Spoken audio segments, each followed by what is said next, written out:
Self? Sure. Okay. So, hi, good morning. Sorry, good afternoon. It's good afternoon now, Divya. So, how are you feeling Good afternoon.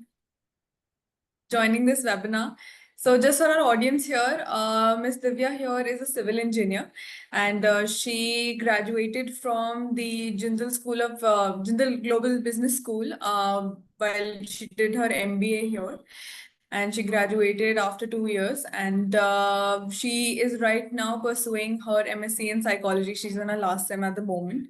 So, Divya, just to kick off the conversation itself, could you just add a little more to your background and how you came to Jindal, and just a brief introduction into your background itself? Definitely, sure. Thank you so much, Rahed, for having me. It's such an absolute pleasure to be here this afternoon to share my experience. So I have about 2 decades of experience, so you'll have to listen to a bit of a learning history or work history, whatever you would like to call it. So I started off as a civil engineer, and then I did some PG in construction management and project management. After that, I've worked in different domains. Like I started off with construction, and even in construction, if you say I was with the contractor side, I was with the client side project management consultancy, as well as with the property developer side. So I've taken different roles inside the construction industry also.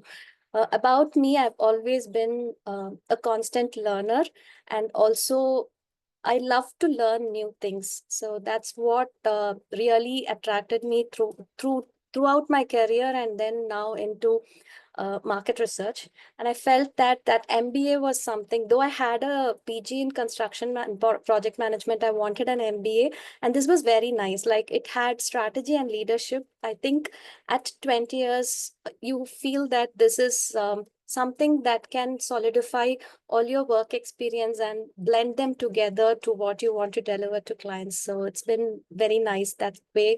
I had an opportunity to do an online MBA with OP Jindal, and it's been amazing. So, I mean, what then led you to, business consultancy as a, profession itself? So, what is something about that profession that drew you in? Because you said you are a person that likes to continuously learn. So, what is something about that business consultancy that actually made you stick to it? Yeah. So, like you mentioned, there are 2 things. One, definitely, I love learning new things. And whenever we have a client, it's a quick turnaround. Like, I need to understand their business, their whole industry in maybe couple of hours and jump into a call sometimes. Or sometimes you get just one day to go through the entire website and the business and all the documents shared with you. Whereas the client would be having around 20, 25 years of solid experience running the company or working for the same company and looking to start a new business there, right? So it needs a lot of reading and learning new things and quickly adapting. I think that's something I've always loved, and I love challenges. So that's also helped in that. The other main thing is like on a larger scale, I like to. And I mean, like, if I'm able to make a small difference, I find that very nice. So here I'm able to make that difference for my clients. I'm able to help them make informed decisions. I'm able to help a founder. Generally, it's a very lonely journey for a founder. So being able to soundboard with them, to guide them with a lot of insights, all that helps me. So I think these are 2 main things that drew me to business consulting. So, Divya, just to delve a little more into the topic itself, so how was your consulting role before you did MBA and like after you did the whole course itself? So, how was that experience for you? And what all maybe, skill gaps you actually bridged through that? So, we can just delve a little more into that itself. Sure, sure, definitely. So when I was doing, like, let's take pre-MBA. So before joining my MBA in strategy and leadership, I was working in market research, which this is, if you take a consultancy, you need to know a lot about market research, know the market, build everything about competitors, and there's also a financial aspect of it. You need to make sure that the business is viable.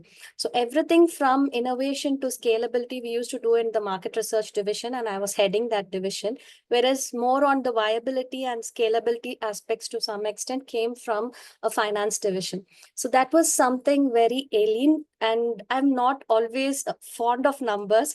So I've not ventured into into that. But I should say that post MBA, that was one skill that really gave me a good hand in my career, because I was able to understand what happens. I was able to also help my clients make their investments better. How should they structure the investment, understand how it happens.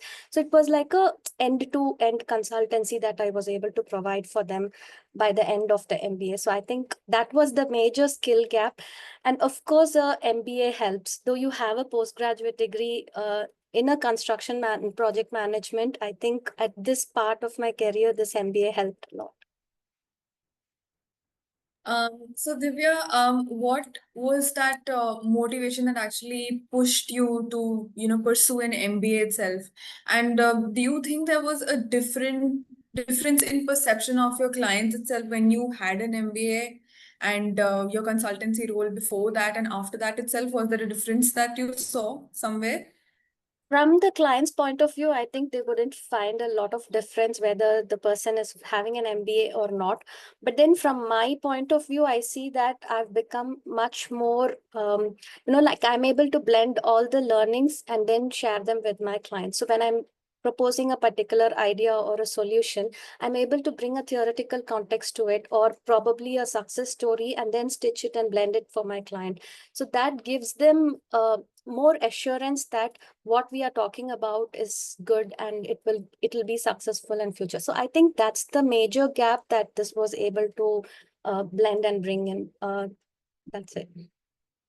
So I mean, so the most what do you say, important point that you brought out, I think, was the theoretical approach to your whole professional approach as well. So Correct. professionally, you could actually understand and connect the dots now that you had actually done your MBA. So you could put in your theoretical perspective that you had read in class.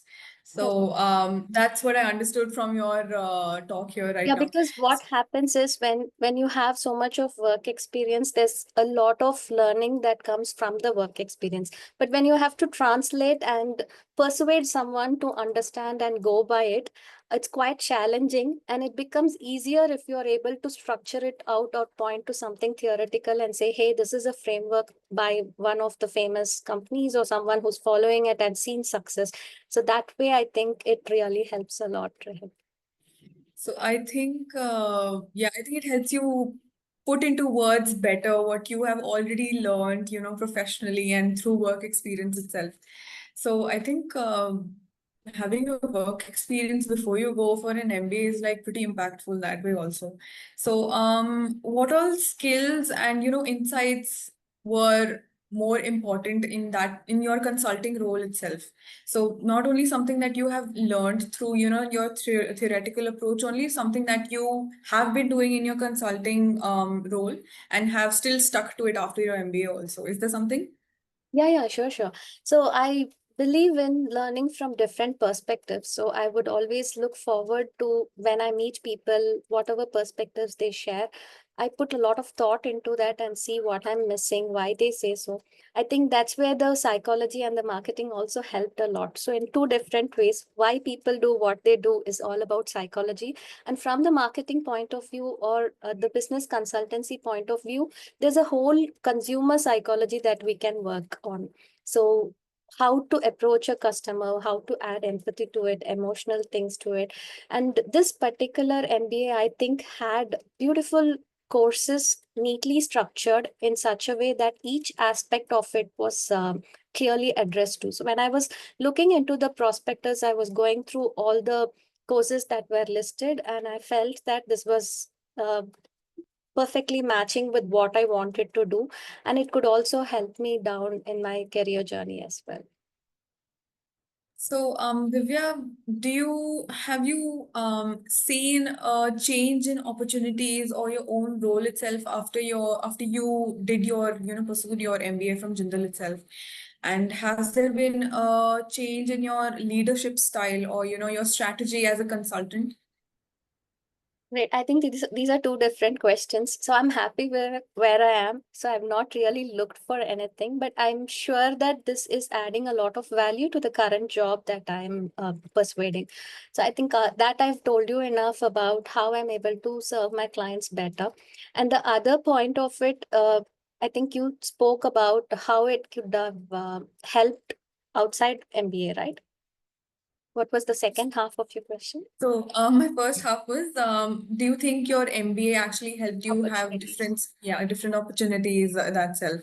So maybe how Jindal might have provided something in those terms, or if your MBA only might have, helped you have a change in your style of leadership or your strategy as a consultant. Got it. So, Yeah. if you see, there's a capstone project that we did in our MBA, and I think that was one of the best learnings for me because we were able to simulate a real life situation, and then like each and every day we were able to add some solutions to it. Okay, if we do this, what else does it impact? So each and every decision, how it impacted, and how we are able to control it back to make sure that we are making profit for that particular organization. So capstone was a important part of this MBA journey, something that I really put a lot of effort into and I love doing it. It was very, very hectic actually by that time when we were doing a full-time job along with this capstone project. But I think that was one of the key learnings or the key features of this MBA. So it really taught me how the entire cycle, right from understanding a market need to making sure the product reaches the customer and it meets the requirements. So the entire journey was captured in that. I think this is the opportunity that it has majorly opened up. So it's not just doing a secondary research, but it has helped us understand the whole journey, visualize, and be able to contribute in every part of it. So now when I go through certain business plans or when I do some recommendations for my clients, it definitely adds a lot of value. And in terms of leadership styles, yes, I've always been very curious, and it's been an the leadership style has always evolved. I'm a Toastmaster, and from Toastmasters, I learn a lot as well. So from there, it's always about servant leadership, and I give a lot of importance to my team. So the entire team, we just gel as one, and we see that right from top to bottom, each and every one is respected, and their decisions are or their opinions are valued and heard of. So that way, that's a good leadership journey. And we had nice papers towards the last term, which were more on leadership essentials, organizational behavior. Such papers also helped hone, maybe reflect and think about what we were doing. Sometimes it may not have gone well for us, but then we didn't know why. But probably learning all this also helped us reflect back and understand, okay, I could have done this long back and it could have helped. So such were the learnings, and I think those are the most valuable things when you do a course. So, Divya, you're pursuing your, MSc in psychology now. So, after MBA, what made you actually pursue this course itself? So, after, business administration and then psychology. So, where do you think your two courses have interconnected this way? Yeah, so I also have a lot of liking towards training, and I do few. Right now, I just do some free awareness programs for students. Especially, my passion is towards helping out government school students. So what we do is we have some topics which are beyond curriculum, and we try to reach them. It could be anything from cyber safety to entrepreneurship. We take all of these topics to children even at the age of grade 3 or grade 4. We teach them money management. So I've always had that liking towards teaching, be it school or college students. And I've also had the opportunity to train a lot of corporate people.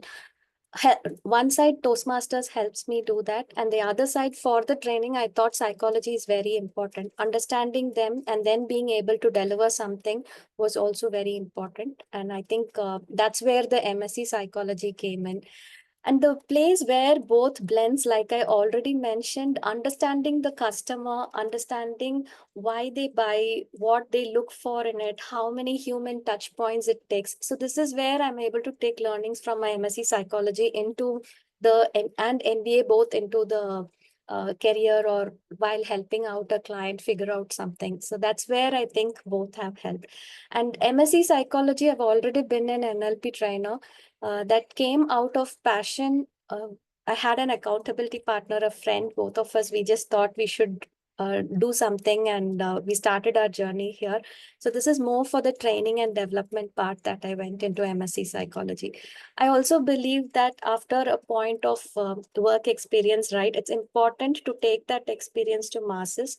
And the training is one forum where you can take from one to many. And that's how it goes. I think you need to have a certain inclining towards teaching also, because I've seen a lot of people that actually want to learn but also want to share it with people as well. So I think this is something that I feel like I've gotten from you.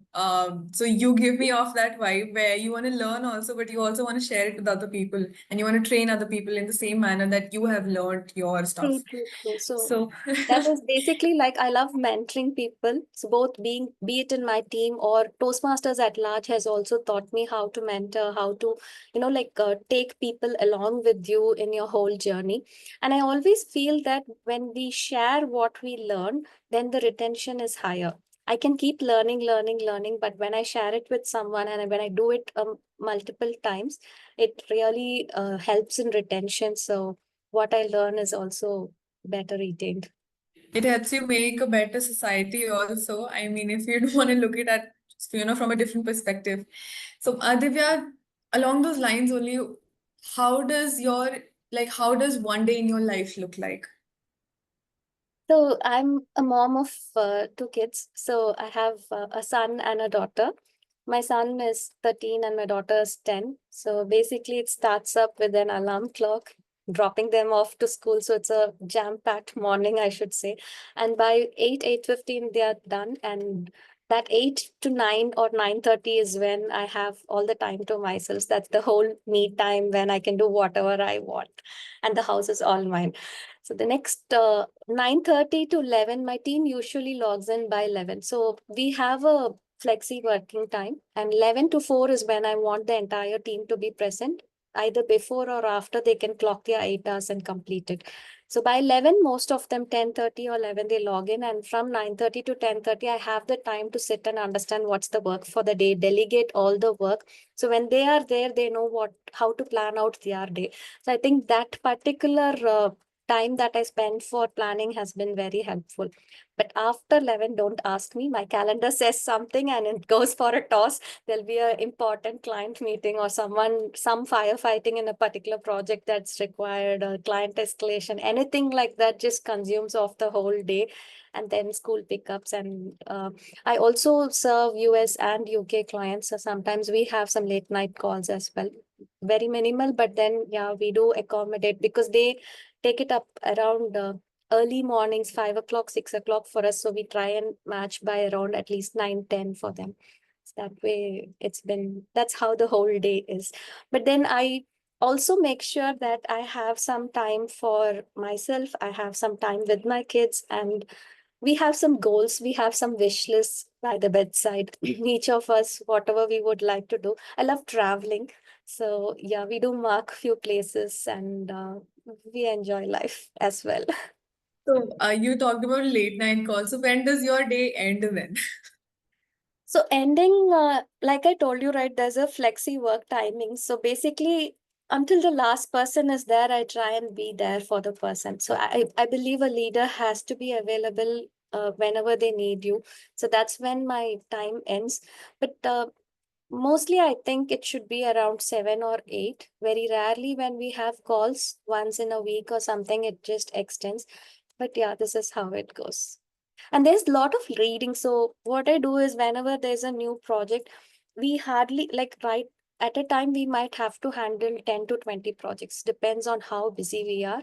And to know in and out about 20 projects at any point of time. To be reading and understanding that industry is quite a challenge. So I read a lot whenever I have time. Maybe while I'm just waiting in the car park to pick my kids, also, I just read an article, go through something. So that's how I think I keep everything balanced. But yeah, I enjoy what I do. So I don't feel the burden of it, I guess. So, what is something, Divya, is there something while you were pursuing your master's, is something that you think you should have done differently, or academic wise, or maybe as a professional itself, or as a person? That's it. So, like, according to your MBA only, with regards to your MBA. Got So, it. is there something that you feel like you should have done something different, or you feel like it just got left out? You didn't have Yeah, enough I time. definitely do feel. So what happened was the first semester I didn't know about my other colleagues or my co-learners, I should say. It just went, we just attended live sessions, we were going through the upgrad materials, and it was like, okay, it was full-fledged, nothing to take away, because the curriculum was very good. Each and every professor was delivering his best, and all the academics were definitely met. But on the socializing part, I felt I could not meet with them. And, it was like a lone journey that I was persuading. But then by second sem, we got introduced to a couple of people. We tried to tag them on LinkedIn, find them out. And by the time we were in the third and fourth sem, especially with the capstone, we used to do group studies and all. So late night, okay, this is your domain. You are the expert here. Can you please help us with this? Or one of us just telling an entire summary of all that we've learned. So that was those were nice moments. Though I did an online MBA, I should say that I've got nice friends from this whole batch. And the professors have also been very helpful. Each and every one have been super responsive. You text them on anything that you want, even beyond the curriculum, they are able to refer books, they are able to guide you well. So that way this has been right. Yeah, yes, to answer your question, I would have probably wanted to meet all of them a little earlier, because it's a very short period that we traveled together. Having known them maybe there was 3 4 months earlier would have been nice. I think if you are a webinar with, I believe a lot of people have said they've actually found lifelong friends here, in their courses that they've pursued, be it, in the business school, or, the law school, or, any school here at the moment, any of the 12 schools. So I think if your course would have been an, No, I think though it's online, we still have lifelong friends. Like I mentioned, right? I've visited the campus twice, so that's what I've really liked about Jindal. Uh, are you there?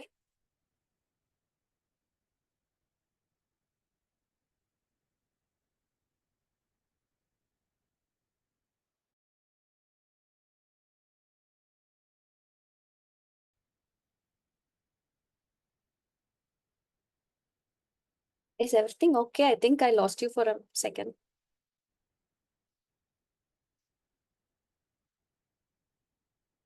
Yeah, I think I lost you there for a second. I'm so Okay. sorry. I think yeah. Is it All better right. now? So yeah, it's better now. Where were we? I'm so sorry about that. No worries at all. So I was just mentioning that though it's an online course, we still have lifelong friends. Like I was there for the alumni meet last Jan, and it was amazing. About 10 people from my batch, we decided to meet. Okay, we've met virtually. We wanted to meet them physically as well. So we really wanted to add a face to that name, and wanted to come and meet everyone. And it was so nice. Though it was just one night, I think we went on and on speaking through the night. I think it was around 2 or 3 when we went back to bed. So that's the friendship that we still hold. And there are groups, and like we still keep coordinating any sort of small helps. We help each other. I think I've definitely found a lot of lifelong friends. I work for a company in Punjab, so I used to travel to Chandigarh, Northwest. Now, right from Punjab to Delhi, I have a lot of friends. Anywhere you name it, there are people from my MBA. So I think that's what I've got from this MBA as well. Lifelong friends, and I'm blessed. That's actually pretty awesome because you pulling that off while the course was online. So I think that's a big feat, to be honest. Being, connected throughout your whole, whatever was left of your MBA. So I think that even now, to be honest, you guys are connected. Yes, So I yes. feel like Jindal gives you that also. Yeah, we are It's connected. actually pretty awesome, to be honest. We used to be on So, this capstone project put us on different groups, different companies, and all that. In spite of being in different groups, we were there to help each other. Don't worry, I was also having a similar situation. Try doing this, you might be able to knock off this error, or it might turn to positive from negative. So all the small things that they do, right? It's so nice. So, Divya, just to wrap up the whole webinar itself, so I won't take much of your time. Just a last question to you is something that I ask almost everybody who's, as a working professional itself. So, is there something that you would like to advise young consultants today? People who have an MBA or, even without an MBA. So, what is that one advice or, a couple of sentences that you would like to, conclude the webinar with? Yeah. I think in this era of ChatGPT, let ChatGPT just be a extension of your human hand. So I always believe that an AI plus human can be a very great combination. There are few things that AI is good at, maybe a computational power or the speed at which it comes back. But then when it comes to thinking, pattern making, being able to give some actionable insights, relevant actionable insights, I think that's where we are still there. And this consultancy is a layer where it needs a lot of attention to detail, all the fine, minute details, and a lot of focus. Today, you can take it from ChatGPT, copy paste it for a client, wherein you wouldn't even know what you're putting in for that client. So you won't be putting your heart and soul inside. When I sometimes sit for reviews, I ask my team, okay, can you just go to this? And they don't even know where they put that particular paragraph or context. So this happens because they are just using a lot of chat GPT and they are not reading. So when we used to start doing such documents pre GPT eras, it used to be like 20-25 tabs always open on our computers. We used to read, take the best, put them together, collate, and then make. So right now it's making it easy for us. Let's not become irrelevant. So let's always make sure that that human part along with the AI is a unbeatable combination. So we need to work more on that. That's one thing that I'd like to tell everyone. Divya, this has been an eye-opening session, to be honest, because I didn't realize how much I was missing out on as if I wouldn't have met you. So I was not exactly very well versed in the whole consultancy era.